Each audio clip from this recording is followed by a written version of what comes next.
Assalamualaikum warahmatullahi wabarakatuh. Halo semua para pemirsa channel Mantri Luka. Berjumpa kembali di channel yang selalu memberikan informasi dan juga edukasi mengenai perawatan luka. Dan masih bersama saya Muhammad Sibiromulis, Mantri Luka. Menjawab beberapa pertanyaan yang sudah masuk di kolom komentar maupun hal-hal yang ditanyakan melalui nomor WhatsApp saya. Di kesempatan hari ini akan saya bahas mengenai jaringan mati, di mana banyak sekali yang menanyakan apakah jaringan mati ini akan lepas dengan sendirinya atau harus diambil, dan apa risiko apabila jaringan mati ini tidak diambil dan dibiarkan di dasar luka. Sebelum menjelaskan hal itu, saya ingin menjelaskan kembali mengenai apa itu jaringan mati dan jenisnya seperti apa. Dan nantinya bagaimana sih cara-cara untuk menghilangkan jaringan mati dan juga bagaimana agar nantinya mengangkat jaringan mati ini agar tidak terjadi kesulitan dan mudah untuk dilakukan debridement.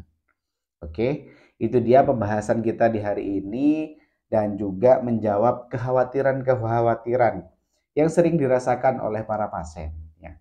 Karena saat contoh luka diabetes yang masih banyak sekali jaringan hitam ataupun jaringan yang berwarna kuning, yang pastinya hal tersebut nantinya harus diangkat dan terkadang pasien merasakan sakit.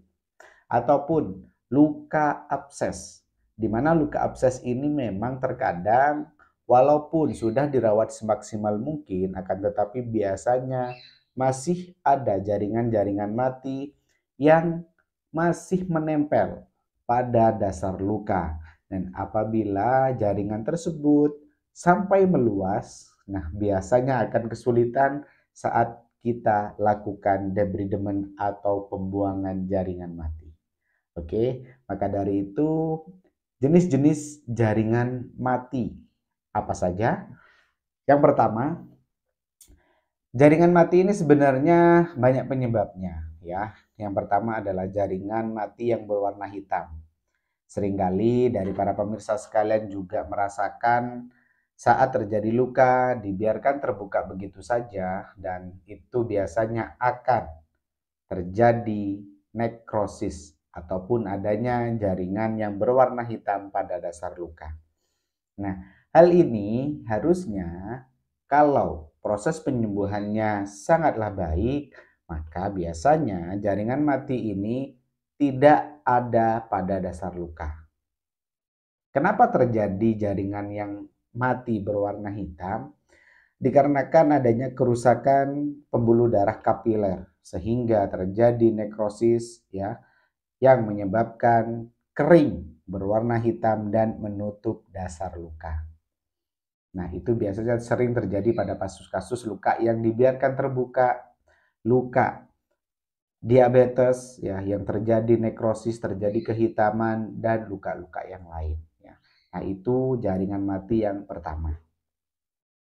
Selanjutnya adalah jaringan mati yang berwarna kuning, di mana jaringan mati yang berwarna kuning biasanya disebabkan oleh adanya aktivitas bakteri yang akhirnya apabila jaringan tersebut tidak diambil akan merangsang jaringan yang lain, terjadi inflamasi ataupun peradangan pada jaringan yang lain dan berpotensi luka tersebut akan melebar ya.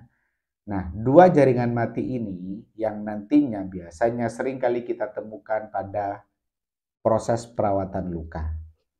So, apa resiko yang terjadi apabila jaringan mati dibiarkan begitu saja, tidak ada tindakan pada jaringan mati ataupun tidak diambil sama sekali?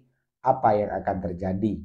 Oke, yang pertama ya, yaitu adalah terjadi inflamasi ataupun peradangan sehingga nantinya berpotensi terjadi infeksi apabila jaringan mati yang berwarna hitam ataupun yang berwarna kuning ini tidak diambil segera mungkin. Nah, untuk mengambilnya sudah saya jelaskan bagaimana sih cara membuang jaringan yang mati secara efektif dan efisien di video saya yang lain. Oke. Nah, selanjutnya resiko yang kedua adalah akan menghambat terhadap proses penyembuhan pada luka. Di mana hal ini memang saat jaringan mati ini dibiarkan begitu saja, jaringan-jaringan yang lain yang ingin tumbuh akan terhalang oleh jaringan mati tersebut. Maka hal ini yang akhirnya nantinya menjadi faktor penghambat sehingga penyembuhan pada luka akan lama. Dan ingat, ya, jaringan mati ini memang terkadang kalau dirawat secara mandiri akan mengalami kesulitan. Contohnya jaringan mati yang berwarna kuning seperti kasus-kasus luka jatuh, ya, seperti kasus-kasus luka diabetes, luka abses, luka kanker, ya, luka bakar yang biasanya memang akan menjadi kesulitan.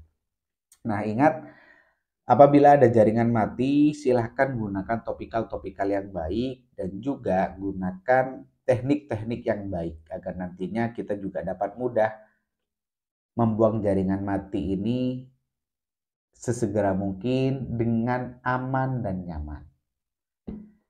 Ada pertanyaan lagi mengenai jaringan mati, yaitu apakah jaringan mati ini akan terangkat dengan sendirinya?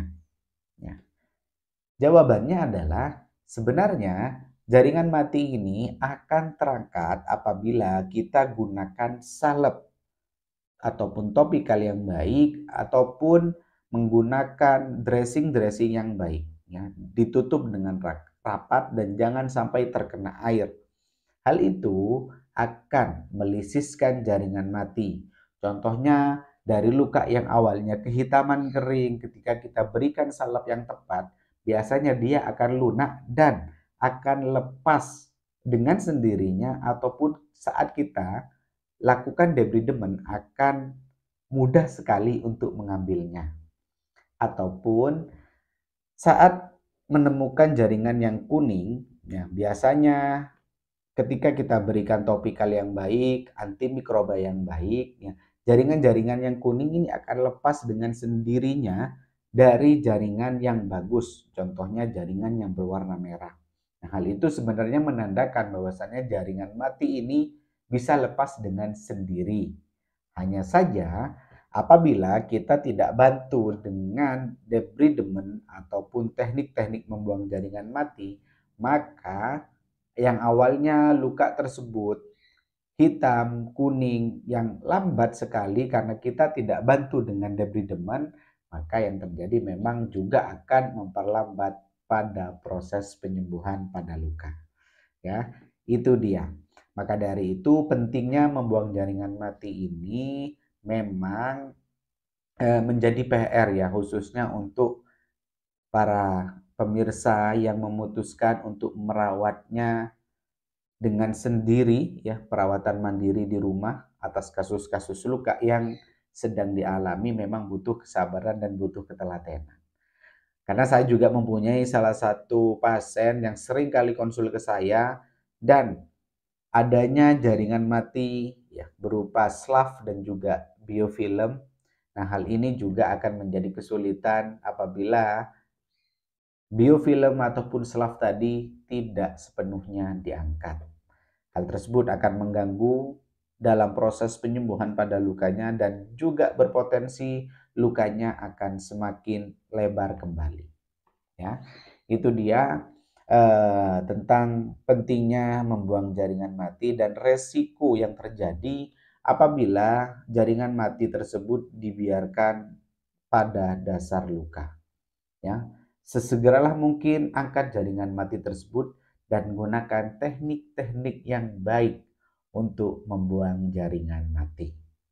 Oke, itu dia jawaban saya mengenai betapa pentingnya membuang jaringan mati dan juga apa sih yang terjadi apabila jaringan mati dibiarkan begitu saja. Ya, Semoga hal ini dapat bermanfaat dan dapat memberikan gambaran bagi para pemirsa sekalian. Mohon maaf apabila ada hal-hal yang kurang berkenan dan juga tetap support channel ini agar nantinya terus berkembang. Bunyikan loncengnya, like, comment, subscribe ya. Dan apabila ada hal-hal yang ingin ditanyakan, boleh silakan dituliskan di kolom komentar. Oke, saya Muhammad Sibramulis pamit undur diri. Sampai jumpa di konten berikutnya. Wassalamualaikum warahmatullahi wabarakatuh. Ada luka, ingat, mantri luka.